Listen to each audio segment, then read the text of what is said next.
Hey, Pastor Kyle here, and I'm so excited because tomorrow is Sunday.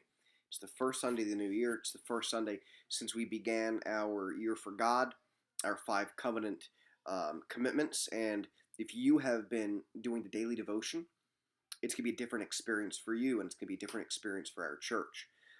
See, I'm really aware that every week there are people that come to our church and they're empty. I mean, they're coming running on fumes, desperate to hear a word from God to encourage them.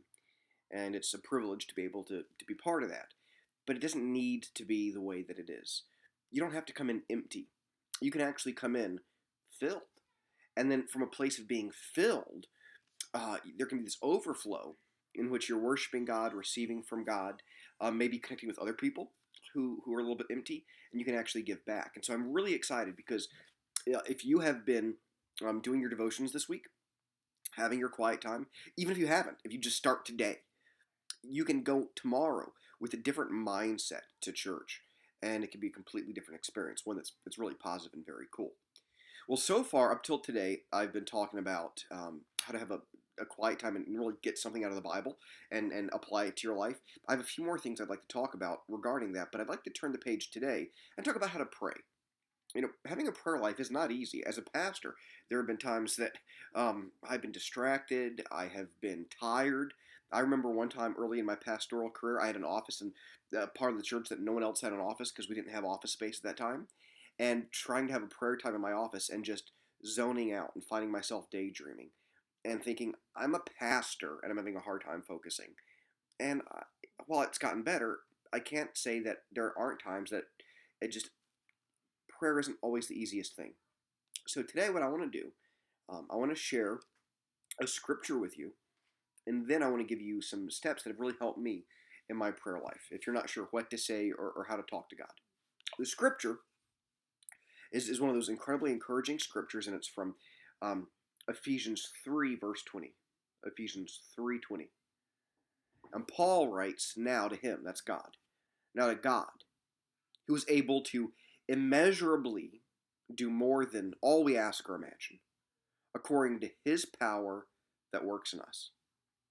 And then he goes on, but just think about this one tiny verse. It says, to God, who is able to do, you can't even measure what God's able to do. Not only can he do more than we can ask or even imagine, what's the greatest imagination or request that God could do for you this year? Paul says God can not only do that, he can do immeasurably more than you can imagine. And that power, the power of God, is actually at work in you. And if you've accepted Christ into your heart, then that's true. His power is at work in you. Whether or not you feel it, this is key. Whether or not you feel it, God's power is at work in you. So, if God can do more than we could ask or imagine, if he can do measurelessly more than we could ask or imagine, then we should ask. So, what does prayer look like?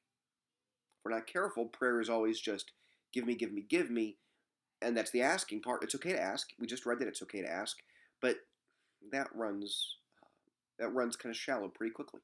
So let me give you an acronym that helped me. ACTS. ACTS. ACTS. And if you're going to pray, start off with the A. A stands for adoration. Just adore God. Thank him, not for what he has done for you. Thank him for who he is. This first part, if you're new, might be awkward. It might be very short. The longer you have a walk with God and a relationship with God, the easier it will become. But just adore God. Just love on God. Acts, A. C, confession. All of us fall daily in word, thought, or action. We either do, think, or say something that we shouldn't, or we don't do, think, or say something that we should. And so just confess that before God. Just get a clean slate. T, thanksgiving. Thank God for who he is and what he's done. I'm going to really dig deeper on Monday with this one. There's a lot that you can do with Thanksgiving that I'm excited to share with you about. Just thank him.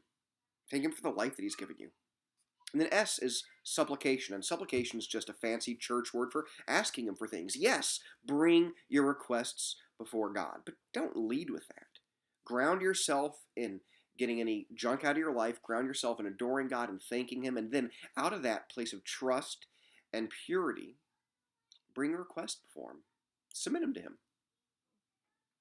This little acronym, these 4 steps, really helped me early on, and still I go back to them at times for my prayer life. And you might early on go through those 4 moves in 5 minutes. It might be 1 minute a piece. It might be less than that. But you start somewhere. Don't time how long it's taking. Let's talk to God. But I encourage you to use those 4 moves today.